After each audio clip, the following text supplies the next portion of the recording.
مسند احمد بن حنبل کی حدیث نمبر ہے 8327۔ آج کی حدیث میں نماز استسقاء کا ذکر ہے۔ نماز استسقاء بارش کے مانگے جانے والی جو نماز ہے اسے نماز استسقاء کہا جاتا ہے، جس کا لفظی معنی ہے مانگنا، اللہ تعالیٰ سے پانی کی دعا مانگنا، پانی طلب کرنا، بارش طلب کرنا۔ سیدنا ابو ہریرہ رضی اللہ تعالیٰ عنہ بیان کرتے ہیں کہ خرج نبی اللہ صلی اللہ علیہ وسلم یوما یستسقی، کہ ایک روز نبی سرور عالم صلی اللہ علیہ وآلہ وسلم نکلے صبح سویرے اللہ تعالیٰ سے بارش کی دعا کرنے کے لیے۔ اب نماز کا جو طریقہ ہے وہ بتایا، فصلی بنا رکعتین بلا اذان ولا اقامہ، 2 رکعت نماز نبی صلی اللہ علیہ وآلہ وسلم نے ہمیں پڑھائی، نہ اذان اس میں تھی نہ اقامت تھی، بغیر اذان کے اور بغیر اقامت کے آپ نے ہمیں 2 رکعت پڑھائیں۔ ثم خطبنا ودعا اللہ عز وجل،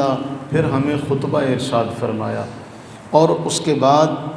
اللہ تعالیٰ عز وجل سے دعا مانگی۔ اس دعا کے اندر یہ ہوتا ہے کہ عام نمازوں کی بنسبت جو دعا مانگی جاتی ہے، عام دعاؤں کی بنسبت اس دعا میں ہاتھ قدرے بلند ہوتے ہیں، اور ایک روایت میں یہ بھی ہے کہ اس دعا میں ہاتھ ایسے الٹے ہوتے ہیں۔ اور اس کے بعد ایک اور معاملہ ہوتا ہے کہ رسول اللہ صلی اللہ علیہ وآلہ وسلم نے جو چادر پہنی ہوئی تھی اس چادر کو آپ علیہ السلام نے تبدیل کیا کہ دایاں بائیں طرف اور بایاں دائیں طرف کیا۔ اب اس کا جو فلسفہ ہے کہ اے اللہ ہماری حالت بھی ایسے بدل دے جیسے میں نے چادر کو دائیں سے بائیں اور بائیں سے دائیں پلٹا ہے۔ تو یہ نماز استسقاء کا طریقہ ہے۔ اب رسول اللہ صلی اللہ علیہ وآلہ وسلم نے اپنی امت کو یہ طریقہ ارشاد فرمایا کہ اگر بارش نہ ہو رہی ہو تو پھر قوم والے صبح نکلیں گے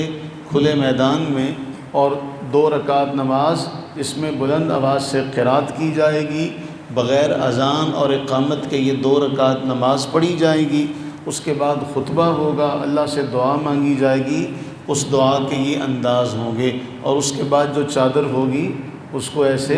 بدلی کیا جائے گا۔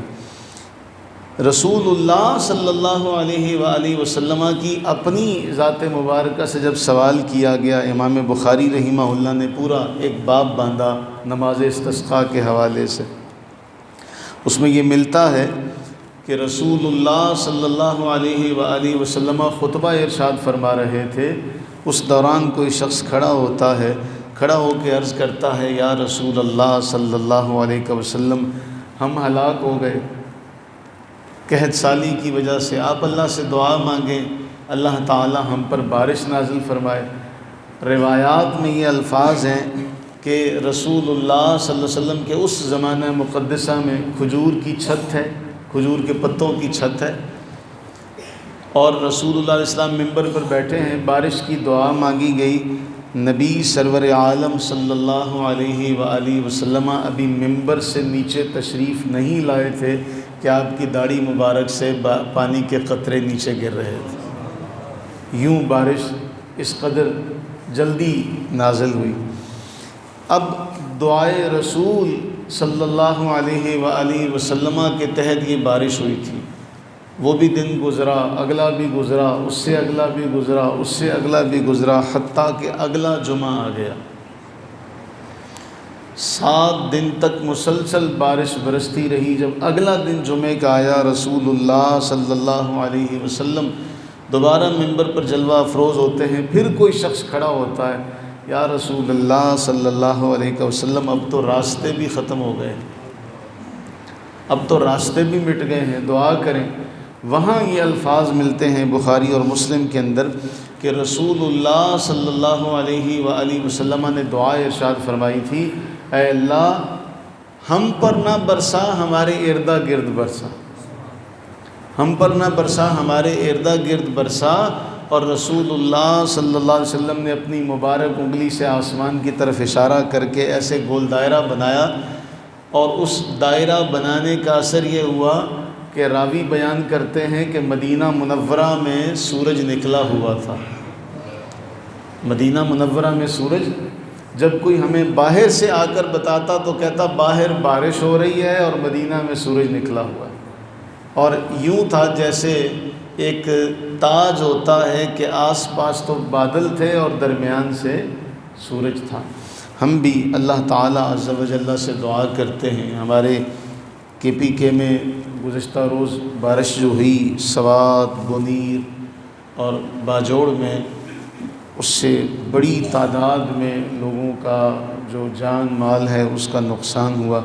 ہم اللہ سے دعا کرتے ہیں کہ اے اللہ ہمیں رحمت والی بارش عطا فرما، ہمیں اس کے نقصان سے محفوظ و مامون فرما۔ ہمیں دعا ملتی ہے رسول اللہ علیہ السلام کی دعاؤں میں کہ اللہ نفع والی بارش ہمیں عطا فرما، اللہم صیبا نافعا۔ تو ہم بھی اللہ سے یہ دعا کرتے ہیں کہ اے اللہ عز و جل،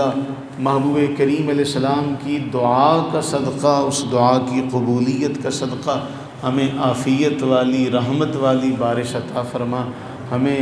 اس کے نقصان سے محفوظ و معمون فرما، اور جن مسلمانوں کا نقصان ہوا ہے اللہ تعالیٰ انہیں اس کا نعم البدل نصیب فرما، اللہ تعالیٰ ان کی دستگیری فرمائے، ان کی مدد فرمائے۔ جو اس معاملے میں اس دنیا سے رخصت ہو گئے، اللہ تعالیٰ ان کی آنے والی منازل کو آسان فرمائے، ان کے پسماندگان کو صبر جمیل اور اجر عظیم عطا فرمائے، آمین ثم آمین۔